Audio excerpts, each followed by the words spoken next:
In around 1900 BC, so almost 4,000 years ago, Ashkelon was not inhabited by anyone until some people decided that they wanted to take boats from Lebanon down to Egypt.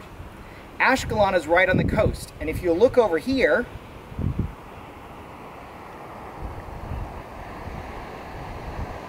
you can see the sea that they would have traveled on as they traveled from Lebanon down to Egypt.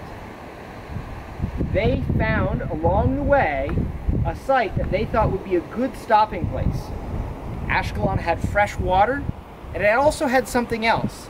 It had a series of sand dunes that were surrounding the site, and these sand dunes looked like they might be a good place to build some walls.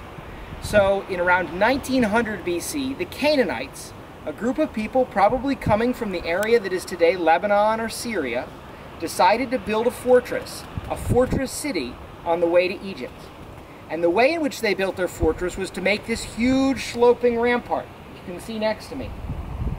Now this is the kind of rampart that you could walk up and down, but they weren't worried about people walking over it because at the top they had built very tall towers.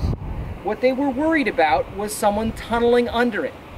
And so they decided to build a very wide and tall mound so that people couldn't tunnel underneath their walls. If people tried to tunnel underneath their walls, they would notice and they would be able to stop them.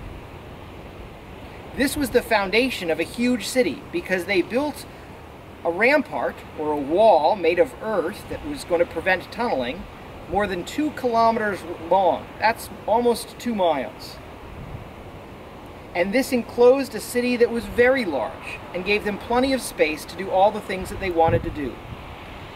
And this space allowed them to build a big city, and that city lasted for 700 years. It was the city of Canaanite Ashkelon.